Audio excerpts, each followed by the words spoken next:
Why, hello and welcome to the Georgian Book Club. This is the second of my series of videos. Actually, I've kind of blocked up December entirely, so I'm going to do all three of the remaining videos in a row, and then Her Infernal Majesty can have Christmas, and then we'll start off something fresh next year. So the others are cross with me, but timing, I wasn't expecting to be doing these one after another, but the timings just did that. So before we get started, remember there is our shop where we have books and writing services. We have 2 new books out in the past couple of months. There is also our Redbubble shop if you would like to support us, where we have over 100 designs. Some of those are Christmas designs. If you want those, get in quick because they need to be produced and shipped in time for Christmas. But there are over 100 designs there, so you can check those out. Otherwise, like, subscribe, comment, and share. Those really help us out. Now, what are we looking at today? Now, last time I was here, which was quite some time ago, I think it was about 2 months ago, because of work and things, I haven't had a chance to be here. But last time I was here, we did Horace Walpole's The Castle of Otranto, and I said that this was the beginning of explaining how the Augustan poets and the sentimental morphed into the romantic. So the 18th into the 19th century, that messy crossover period, and that we needed to know about Walpole to understand the rest of what we're talking about. So we're not talking about a book explicitly today. We're talking about a particular writer. The reason we're not talking about a book explicitly is because it's less the writing than the concept of this writer who is important. His impact was not so much his writing itself, but what he came to mean for subsequent writers. And the reason why I wanted to do this was because he seems to have entirely dropped out of public awareness, which is interesting because for about 200 years he has been a watchword of the Romantic poet, even though he is not a true Romantic poet. I see all this attention being given to Shelley and Byron and Shelley, both Shelleys, Percy and Mary, and less Wordsworth, but Shelley and Byron, and it's like, even Keats doesn't get terribly much attention, and Keats is about the one Romantic poet I'd hold on to. Keats and Coleridge. I mean, I don't like most of Coleridge, but The Rime of the Ancient Mariner, that's good, we'll keep that. But I do think it's interesting that this poet has disappeared because he really was prominent. I also found he was almost impossible for me to get a copy of the poems, which was interesting. I did get a copy, but they are from a specialised academic publisher. They're actually from Cambridge copy. And let me tell you, when you're having to buy Cambridge copies, they're expensive. So I had to pay way more than I expected to have to pay to get Thomas Chatterton's Rowley poems. Considering they're well out of print, well out of copyright, these things. They're just, that's how far he has fallen out of attention, which I think is quite interesting. So these are the Rowley poems. I also have this collection, which are his Grub Street poems. So the poet we're looking at is Thomas Chatterton. And you're going to say who? I know. Maybe if you're about my age, you probably won't say who. But if you're any younger than me, you are probably going to say who? Thomas Chatterton? Well, Thomas Chatterton was a poet from Bristol. He only lived till 17. And he was, I think it is safe to say, he was a genius. And he was a child prodigy, which is a rare thing for writing. Like, unbelievably rare thing for writing. Why? Because writing generally requires a certain level of life experience to be able to do it effectively. Thomas Chatterton started writing the Rowley poems when he was 11. And by the time he was hawking these about at 16 or 17, they were all written. He wrote these in his early teens. Now, I teach people in their early teens. The Rowley poems are a work of genius. Because I can tell you, that is not normal by any stretch of the imagination, is being able to imitate 14th, 15th century poetry at 11. So Thomas Chatterton was a genius. But that's not why he's remembered. So, Thomas Chatterton was a poor boy from Bristol. His father died when he was very young, and he was brought up by his widowed mother alongside his sister. He began writing. He went to school because, being of that lower class, he is of that of the class wherein it is advantageous for them to get some level of education, because then they can do clerk work. So we need some of our poor people to be able to read and write. He's not level of factory worker, but he is poor, and he is sort of headed to white collar poverty, shall we say. So he does have an education of sorts, of the kind of education, the poor education that is given to people who we need them literate enough to do the jobs that we want them to do, but we don't really care about them being terribly literate. They're not going to be going to Oxbridge, are they? No. We couldn't possibly have members of the working class going to Oxbridge, and there really is only Oxbridge at this point. And they certainly don't go to public schools. They go to a parish school. So Thomas Chatterton manages, with this rudimentary education and reading books, to forge. Now, I think thinking about this, the narrative is that he is forging them. And that is the assumption. That is the assumption, that he is a forger. I don't think he's so much a forger as a very precocious child who has read these things, has been really taken up by them, and has imitated them. Because he does this once and never does it again. This is his teenage work. This is his later teenage work. Early teenage work, later teenage work. He died at 17. So, and these poems are very much Grub Street, Dumpty Dumpty, as Wordsworth would criticize Pope for being Dumpty Dumpty, but even Pope criticizes the Dumpty Dumpty. So he's the kind of writer that Pope is having a go at in the Dunciad. He is a Grub Street writer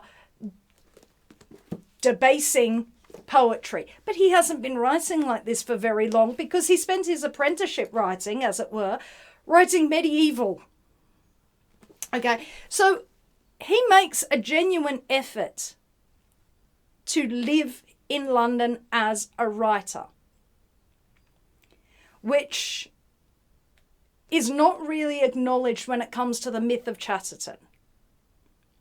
The myth of Chatterton likes to remember this side of him, but not this. And it's because of this side of him that I'm disinclined to call him a forger, as we will definitely call, as the accusation has definitely come down upon our next writer who gets 2 videos because he's so complicated. So we will get there. We will actually have to touch on him to tell this story. So that's why we're telling all of these together. We've got 3 writers who are in some ways linked. So, and it'll take 4 videos to tell the whole story. So, Thomas Chatterton is writing these Rowley poems. He gets an apprenticeship in Bristol. He also manages to get his poems to Horace Walpole. And Horace Walpole has recently been bitten by a forgery. And so when he is interested in the Rowley poems, some of which have been published, some of the Rowley poems were published in Thomas Chatterton's lifetime, most were not, and none were ever published under his name. They were published under the fictitious name of Thomas Rowley, the knight that he invented. So Thomas Chatterton claimed to have found these poems in St. Mary's Church in Redcliffe, where his uncle was the sexton. And he claims to have found them and copied them out amongst the papers in a disused room. So Thomas Rowley is supposedly a secular priest poet who wrote these pieces. And Chatterton put a great deal of effort into making the writing look medieval. One of the issues that roused suspicion about this. Now, Thomas Chatterton is a boy coming from a background where nobody expects you to be able to write poetry. Nobody is expecting a boy of his class to be writing poetry.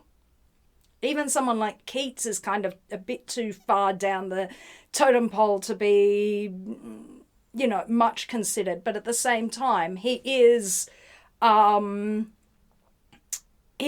enough up to be able to have connections and friends. Chatterton is very far down. He is more like John Clare, the farmer poet. Very, very low in social standing. So nobody is expecting this boy to be writing these poems. So he imitates these poems. Walpole is interested in these poems, but he is suspicious, especially since Chatterton is incapable of providing the originals, some of which he claims to have destroyed. Why would he have claimed to destroy? He's covering his back. There are no originals. The copies are it. These are his compositions. But he's not the kind of person you expect to be able to make these compositions. Now, because he's not the kind of person you're expecting to be able to do this, and because these are not this, and this is what is fashionable, it makes sort of sense that he uses his imaginary knight as a shield to get attention, especially talking to someone like Walpole. Walpole has done this himself. He's done this himself. We just looked at it. It was called the Castle of Otranto. And he didn't do it nearly as well as Chatterton did. So as much as he's suspicious, I think that there is a great big dollop of envy in with Walpole. Envy because he has written the Castle of Otranto, which claims to be a translation of a medieval Sicilian text, but it keeps referencing Shakespeare, which makes zero sense. And so Chatterton managing a far better down to spelling of a medieval text and being a member of the lower classes has got to be a bit galling for Walpole. This is not not something that's going to be terribly flattering to the son of the Prime Minister's ego, the 4th Earl of Oxford. So Walpole doesn't. Chatterton wants a patron. He's hoping to use this to get patronage. He wants to be a writer. He also would like to get out of his apprenticeship, which he doesn't like. And he's not terribly happy when Walpole, he's not interested in becoming his patron, but he also keeps a hold of the poems. And Chatterton actually writes to him twice to try and get his poems back. The second time, Walpole comments that he was quite rude. Well, of course he's rude. He's a member of the lower classes, and you've stolen the only thing that's good that he has that's of value, potential value. So yes, he's going to be rude. His poems do get returned to him. But he burnt his bridges with Walpole. So Chatterton does manage to get himself out of his apprenticeship, and it's the manner that he gets himself out of his apprenticeship that has an influence on how he is later viewed. In order to get himself out of his apprenticeship and be able to move to London, Chatterton leaves around papers that suggest that he is going to do away with himself. And his employer, thinking, we don't need that scandal. Right, you're out of your ear, son. Exactly what Chatterton wanted. Chatterton goes to London. He does have a couple of lucky breaks, but unfortunately these lucky breaks also break underneath him. So although he does publish, he does have a degree of success with people paying a bit of attention to him.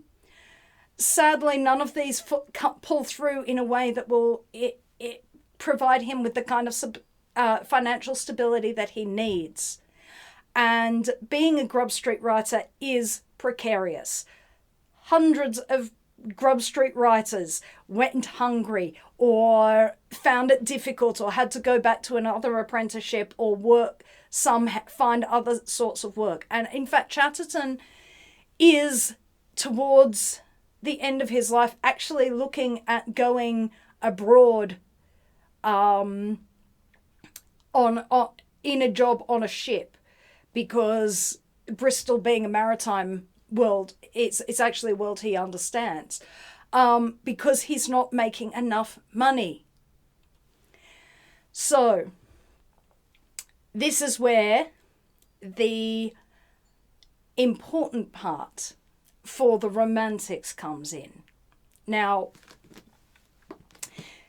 Chatterton, up until this point, is a young poet of genius, but living a difficult and precarious life with no financial safety net. He has no financial safety net. Now, much is made of the fact that he bought his family some gifts towards the end of his life, when he didn't have a great deal of money. But if he was genuinely considering going to sea, he was probably thinking that he's not going to see his mother and his sister for a very long time, and that his financial situation may have improved. We don't know what was going through his head.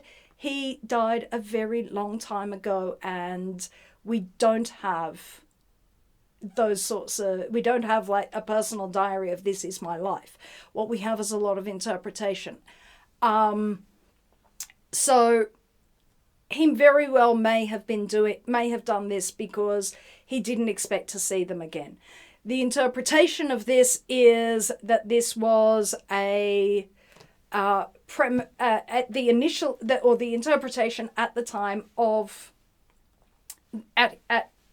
around his death was that this was because he was planning to do away with himself.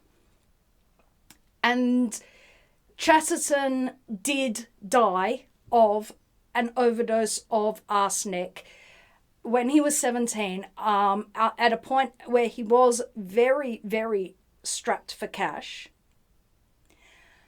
And his landlady had suggested that he hadn't eaten for a few days, which, as I said, Grub Street writing is incredibly precarious.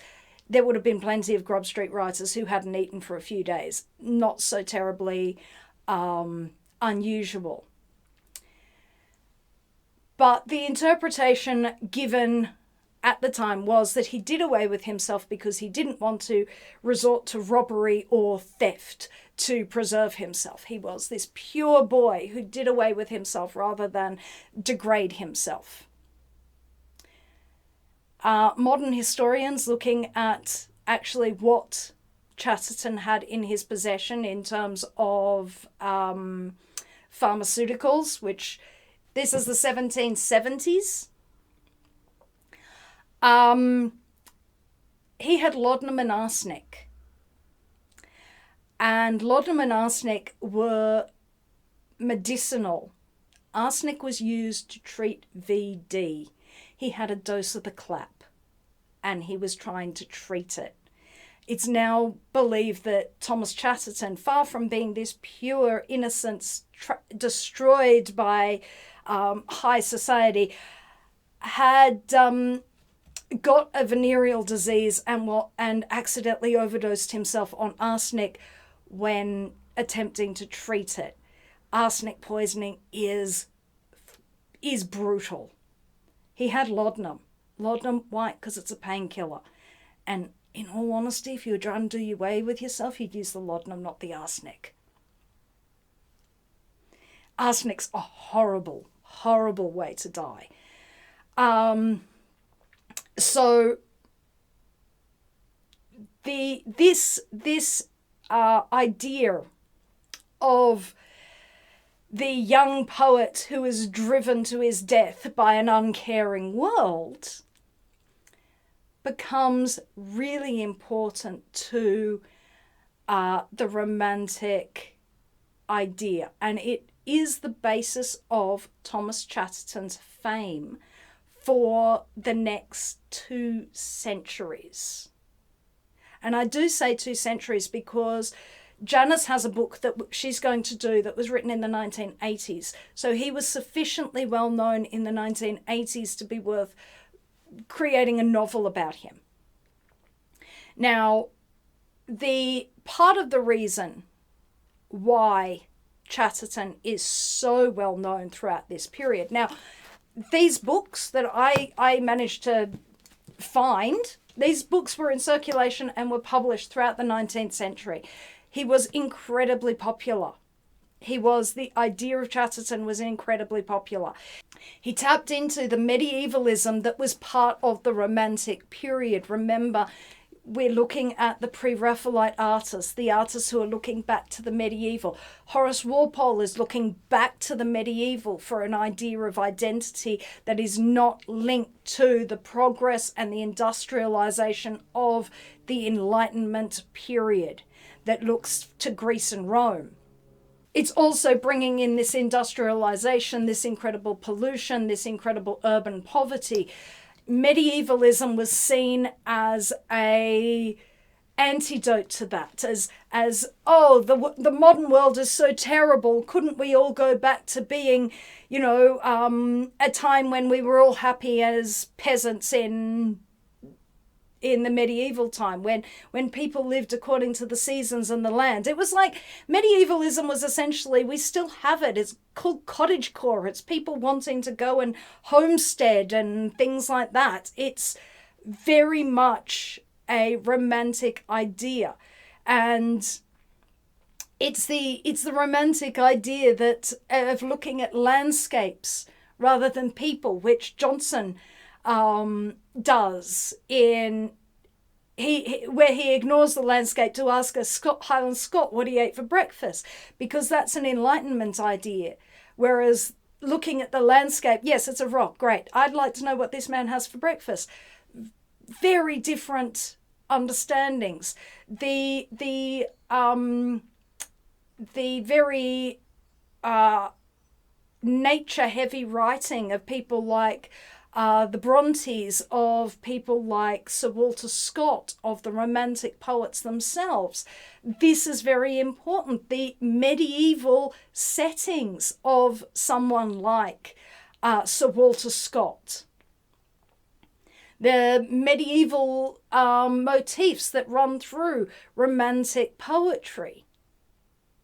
These things are all coming.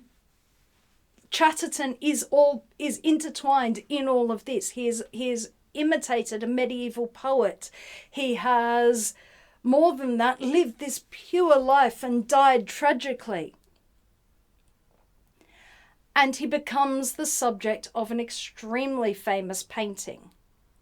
This one, The Death of Chatterton, painted by Henry Wallace and modelled by George Meredith, another Romantic poet. There are 2 copies, one of which is in Birmingham and one, the most famous one, which is in the Tate. This image of Chatterton, not as a precocious child, not as a hustling writer, but as a dead sacrifice to the cruelty of the world, is what activated the Romantics. This is what they saw and loved. And we know this. We know this is how he is viewed, because he comes up again and again in the famous painting. He is topical enough that 19 years after his death, this book comes out, which is it's The Life of Thomas Chatterton by George Gregory, and it is about the known facts of Thomas Chatterton's life. His mother and his sister were both still alive when this was written, and he does make reference to both of them, so one presumes that George Gregory did speak to them. But it is also a criticism of the poems and a defense of the poems. He is defending the poems. Yes, they have 18th century syntax and yada, yada, yada, but he defends them as art. So even as little as less than 20 years after his death, he is getting to be an important figure. People are debating him. Would they have been debating him if he continued on as a Grub Street writer and managed to find some sort of life, marry, have children, live into old age? No. The best thing he did career-wise, memory-wise, was actually die. The fact that he didn't intend to die, the fact that he accidentally overdosed himself, is by the by. People thought he intended to die, and that is how they read his story. They created a mythos around him. And that influenced how they read the poems, and it influenced how they read him. Now, the poems were already tapping into something that was beginning, but the tragic death of Chatterton at 17, that was the icing on the cake for the Romantics. So the other, there's the painting, but there's also Keats, and we will get to Keats probably next year. But Keats wrote a poem to Chatterton, which gives another indication of how he is being seen. Medievalism is so strong in this world, but it's more the tragic death. The death of Chatterton is what actually, ironically, his fame lives on. He was a genius. He was a writer of genius, but he was also a writer without the financial backings, without the education. No, his Grub Street writing is not on a par with his medieval writing because it's a new idiom for him and he's learning it. Would he have mastered it? Probably. He was intelligent enough. Was his life marred by the fact that he didn't have financial support or sufficient education to match his genius? Absolutely. But sadly, it is his death that is the thing that actually gained him immortality. Had he lived into his 20s, 30s, 40s, he probably would have been able to make a name of himself independent of the Rowley poems. They would have been promising juvenilia. He may have been a great voice. Erasure isn't just the number of voices that were allowed to be heard, although it had expanded throughout the 18th century, was still very narrow, and money was very important. So the importance of Chatterton is symbolic rather than literal, because he really didn't write enough to have a literary impact in the way that he had a mythological impact, as it were. So this is Keats's poem to Chatterton. "O Chatterton, how very sad thy fate, dear child of sorrow, son of misery." As you can see, there are plenty of Grub Street writers who are doing it tough. But he was a dead Grub Street writer, and he was 17. And the myth has already begun to grow. So, "O Chatterton, how very sad thy fate, dear child of sorrow, son of misery, how soon the film of death obscured that eye, whence genius wildly flashed and high debate. How soon that voice, majestic and elate, melted in dying murmurs. Oh, how nigh was night to thy fair morn. Thou didst die, half-blown flower, which cold blasts a mate. But this is past, thou art amongst the stars of highest heaven, to the rolling spheres, thou sweetly singest, naught thy hymning mars, above the ingrate world and human fears, on earth the good man base distraction bars, and from thy fate name, from thy fair name, and waters it with tears." It's not exactly the best Keats. It's early Keats.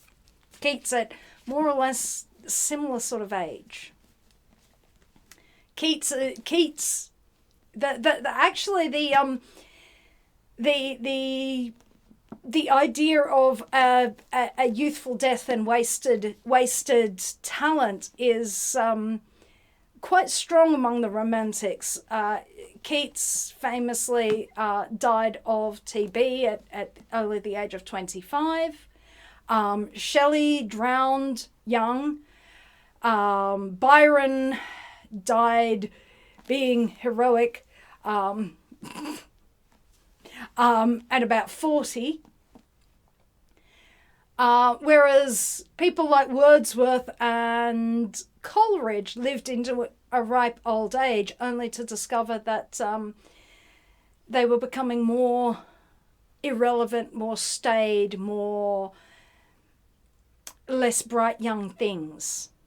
The bright young things, the idea of live fast, die young, leave a good-looking corpse, not if you poison yourself with arsenic, I can tell you that, became a mainstay of the Romantic image, and that comes from Chatterton. And so, I mean, the Romantic, the rock stars, the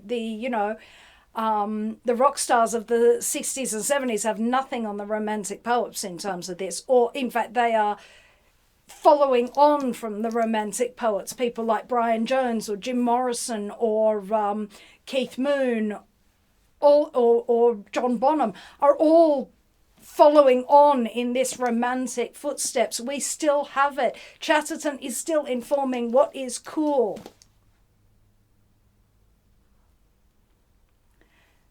And it's all because people misunderstood exactly what was going on. They created a myth of what was cool. We still buy into that myth. We still buy into the myth of the rock star who lives hard and dies young and leaves a body of work that's impressive. But So Chatterton is still having an impact on us. The fact that it did not resemble, that his legacy doesn't actually resemble some of the truth of his life is irrelevant.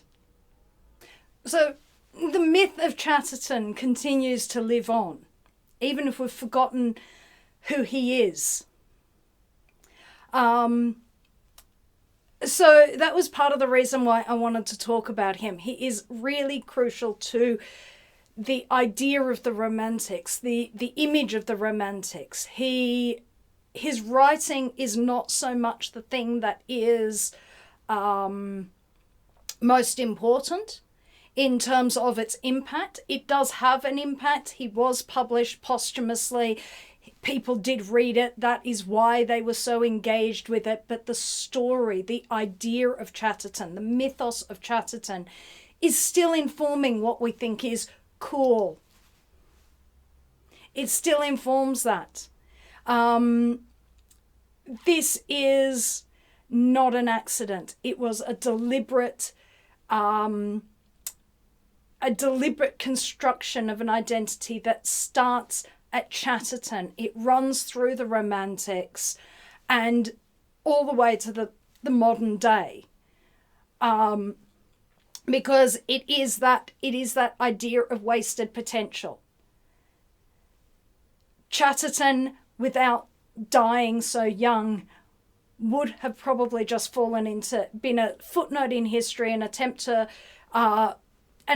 to hoax Horace Walpole, and he probably would have just fallen into obscurity. He would have gone to sea. He probably would have made a life for himself, married, had his own children. The writing would have been he would have perhaps been a frustrated writer. Maybe he would have made enough money to be able to return to his writing later in life. But Chatterton alive is a lot less potent than Chatterton dead. Chatterton dead provides the template for the Romantic poets of how you live and how you die as well. So there we go. That is our second video. The next one we're going to have a look at is the big hoax. The big thing that was a hoax. I think that I'm less inclined to call Chatterton a hoax for the reasons that I said. There are definitely elements of his story that seem to look hoax-like, but I wouldn't call him a deliberate fraud. I think he was an opportunistic fraud. He was covering up his own social and educational inadequacies to people much higher up. However, our next one is a fraud, and it is the Ossian fraud. But we need two stories to talk about the Ossian fraud. Two videos, because it's a big one. It's a big one. And so that is what I will be bringing you next week, is the first of the two Ossian videos. We get to talk about Dr. Johnson again. I like Dr. Johnson. So anyway, that's all for me today. I hope you enjoyed this. I hope it gives you an opportunity to have a look at some poetry that you may not have even known about, a poet that you may not have even known about.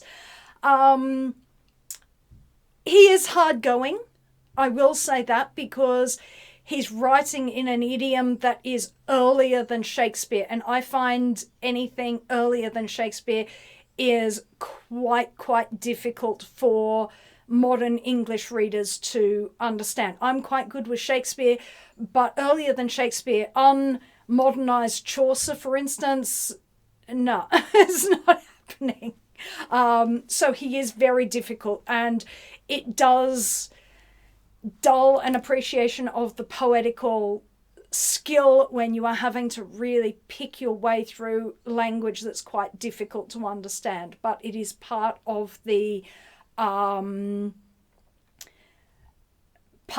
extraordinary quality of what Chatterton did, that he achieved this, that he wrote in this idiom. So that I think is probably a bar to actually reading that. His Grub Street stuff is much more accessible because it is readable. He is a little bit hard to find, and unfortunately the books are very expensive to buy. So if you are interested, hunt about, because it's not the most accessible. He's not the most accessible poet anymore. But having said that, I do hope I've introduced you to something maybe you didn't know, or helping to explain this transition into the Romantics, because they didn't just appear out of nowhere. It was not sudden. There is a very definite decades-long transition. And I will see you again next week with our next poem, or our next poet, to help explain this transition across, because this one is a lot more complicated than what we've looked at so far. So anyway, until then, goodbye. If you would like to support this channel, come across to the Black Cockie Press website, www.blackcockiepress.com.au, where you will find books and other writing services to help with your writing.